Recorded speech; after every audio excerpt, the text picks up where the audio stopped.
Selamat siang Bapak Joko, perkenalkan nama saya Daniel Samson Sibagariang dari kelas Manajemen Risiko MJ504 dengan NIP 2402010202366. Pada kali ini saya akan mempresentasikan UAS terkait resiko sumber daya manusia dalam bisnis di Indonesia.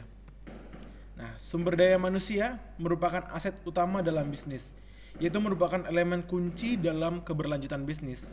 Namun berbagai tantangan seperti kesenjangan, keterampilan, regulasi ketenaga kerjaan, dan tingkat perputaran karyawan yang tinggi menjadi hambatan dalam pengelolaan SDM. Nah, resiko SDM ini sangat berdampak dapat menurunkan produktivitas dan daya saing perusahaan. Oleh karena itu, perusahaan harus memiliki strategi mitigasi yang tepat agar dapat beradaptasi dengan perubahan industri dan mempertahankan kinerja yang optimal agar SDM tetap kompetitif. Nah, menurut Kompas, melalui Menteri Ketenagakerjaan Bapak Yasirli, indeks modal manusia dan keterampilan digital tenaga kerja Indonesia masih di bawah rata-rata di ASEAN. Nah, ini menegaskan pentingnya pengembangan kualitas individu sebagai salah satu prioritas dalam pembangunan ketenaga kerjaan nasional. Tantangan utama meliputi keterbatasan tenaga kerja terampil, kesenjangan keterampilan antara lulusan baru dan kebutuhan industri, serta permasalahan regulasi ketenaga kerjaan yang membebani dunia usaha. Perusahaan harus mampu mengantisipasi perubahan ini dengan strategi yang tepat agar tetap kompetitif.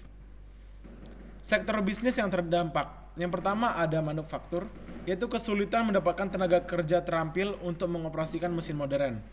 Nah, ini menghambat efisiensi produksi, meningkatkan risiko kesalahan, serta menuntut investasi lebih besar dalam pelatihan karyawan. Yang kedua, retail. Tingginya turnover karyawan akibat persaingan ketat dan perubahan regulasi ketenaga kerjaan. Perusahaan harus terus merekrut dan melatih pegawai baru dan meningkatkan biaya operasionalnya. Yang ketiga, teknologi. Talent gap di bidang IT, AI, dan data science yang menyebabkan kesulitan rekrutmen. Perusahaan harus mencari talenta dari luar atau berinvestasi dalam pelatihan internal karena kekurangan tenaga ahli tersebut. Selanjutnya ada startup, yaitu keterbatasan modal atau ketidakstabilan finansial membuat startup sulit menawarkan gaji dan tunjangan kompetitif sehingga sulit mempertahankan SDM berkualitas dalam jangka panjang. Selanjutnya ada perbankan. Transformasi digital menuntut karyawan menguasai teknologi finansial dan keamanan data. Yang keenam ada di bidang kesehatan, yaitu kurangnya tenaga medis yang berpengalaman berdampak pada kualitas layanan dan meningkatkan beban kerja tenaga medis yang tersedia, terutama di daerah terpencil. Selanjutnya di bidang pariwisata, dampak pandemi terhadap ketenagakerjaan dan perubahan tren wisatawan menyebabkan tenaga kerja sektor ini beralih ke industri lain, menyulitkan perekrutan tenaga berpengalaman. Selanjutnya di bidang pendidikan, karena kekurangan tenaga pengajar dengan keterampilan digital, banyak tenaga pengajar belum menguasai keterampilan digital, menghambat inovasi pembelajaran, terutama dalam sistem pembelajaran yang jarak jauh. Nah, sekarang jenis-jenis resiko SDM. Pada kali ini saya mengambil di bidang keterbatasan tenaga kerja terampil dan talent gap. Kesenjangan keterampilan yang pertama, perbedaan antara keterampilan yang dimiliki tenaga kerja dengan kebutuhan industri.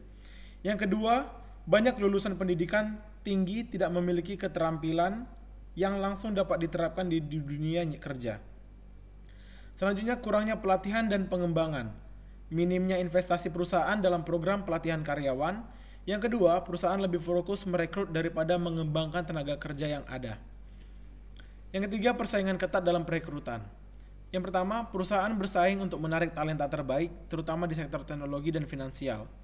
Yang kedua, talenta terbaik cenderung memilih perusahaan multinasional dengan gaji dan fasilitas yang lebih baik. Selanjutnya di bidang rendahnya retensi karyawan terampil. Yang pertama, karyawan yang memiliki keterampilan tinggi lebih mudah berpindah kerja ke perusahaan lain. Yang kedua, faktor kesejahteraan dan peluang karir yang terbatas sering menjadi alasan utama turnover. Selanjutnya, kurangnya adaptasi terhadap teknologi. Yang rincian yang pertama, banyak tenaga kerja yang tidak memiliki keterampilan digital yang memadai. Dan yang kedua, perubahan teknologi yang cepat membuat banyak pekerja sulit beradaptasi. Nah, perubahan teknologi yang sangat cepat ini tidak diseimbangi dengan pengetahuan di bidang teknologi itu tersebut. Nah, Kali ini terkait keterbatasan tenaga kerja, keterampil dan talent gap, terdapat penyebab dan dampaknya. Yang pertama, kurikulum pendidikan yang kurang relevan dengan industri. Sistem pendidikan kita seringkali tidak selaras dengan kebutuhan dunia kerja, sehingga lulusan kurang memiliki keterampilan yang sesuai dengan industri. Yang kedua, perubahan teknologi yang cepat tidak diimbangi dengan pelatihan yang memadai. Teknologi berkembang pesat, namun banyak perusahaan yang belum menyediakan pelatihan yang cukup bagi karyawan untuk beradaptasi, menyebabkan kesenjangan keterampilan. Yang ketiga, persaingan antar perusahaan dalam merekrut talenta terbaik. Banyak perusahaan bersaing mendapatkan tenaga kerja berkualitas, sehingga sulit bagi organisasi kecil atau dengan anggaran terbatas untuk menarik dan mempertahankan SDM unggul. Nah, dampaknya, produktivitas pasti menurun akibat kurangnya keterampilan yang sesuai. Karyawan tidak memiliki keterampilan yang dibutuhkan bekerja kurang efisien, menghambat proses produksi dan operasional. Yang kedua, biaya perekrutan meningkat karena sulitnya mendapatkan SDM yang sesuai. Perusahaan harus mengeluarkan biaya yang lebih besar untuk mencari, merekrut dan melatih karyawan agar memenuhi kebutuhan industri. Yang ketiga, inovasi terhambat karena keterbatasan tenaga kerja yang memiliki keahlian digital. Kurangnya tenaga ahli dalam bidang teknologi seperti IT dan AI menghambat pengembangan produk dan layanan berbasis digital, membuat perusahaan kurang kompetitif. Nah, itulah penyebab dan dampak dari resiko SDM di bidang talent gap. Selanjutnya, analisis resiko SDM. Untuk mengidentifikasinya, yang pertama, perusahaan mengalami kesulitan mendapatkan tenaga kerja dengan keterampilan yang dibutuhkan. Yang kedua, perubahan tren digitalisasi memperbesar kesenjangan keterampilan. Yang ketiga, kesenjangan antara kebutuhan industri dan lulusan perguruan tinggi semakin melebar. Keempat, banyak pekerja yang kurang mendapatkan pelatihan upskilling dan reskilling. Nah, untuk bagian penilaian, yang pertama, risiko ini berdampak besar pada daya saing dan pertumbuhan bisnis. Yang kedua, menyebabkan ketergantungan terhadap tenaga kerja asing yang memiliki keterampilan lebih unggul karena pendidikan yang tadi. Yang ketiga, meningkatkan biaya operasional akibat tingginya pelatihan dan perekrutan.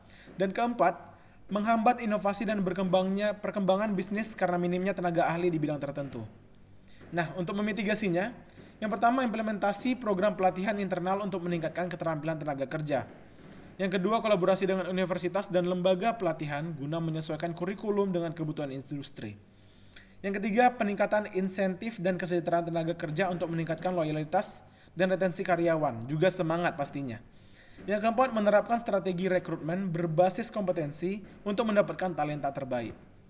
Nah, kali ini saya akan membahas terkait strategi mitigasi risiko sumber daya manusia. Yang pertama ada pelatihan dan pengembangan. Ini sangat penting karena yang pertama meningkatkan keterampilan tenaga kerja melalui program pelatihan internal dan eksternal. Yang kedua, memberikan pelatihan berkelanjutan bagi karyawan untuk meningkatkan kompetensi. Yang ketiga, menyesuaikan kurikulum pendidikan dengan kebutuhan industri seperti tadi terkait teknologi yang berkembang pesat. Dan yang keempat, meningkatkan kolaborasi antara industri dan akademisi untuk menutup kesenjangan keterampilan. Selanjutnya, kompensasi kompetitif. Yang pertama, memberikan gaji dan tunjangan yang menarik untuk meningkatkan retensi karyawan. Yang kedua, menyediakan bonus dan insentif berbasis kinerja.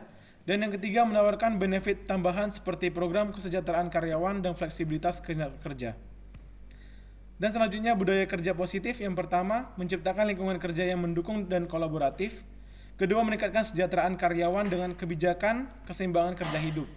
Yang ketiga, membangun program mentoring untuk pengembangan karyawan. Nah, di bagian kebijakan fleksibel, yang pertama, menerapkan sistem kerja hybrid atau remote untuk menarik talenta digital. Yang kedua, menawarkan program pengembangan karir yang jelas agar karyawan lebih termotivasi. Dan yang ketiga, memberikan kesempatan mobilitas internal agar karyawan bisa berkembang dalam perusahaan. Baik, segitu presentasi dari saya. Atas perhatiannya, terima kasih.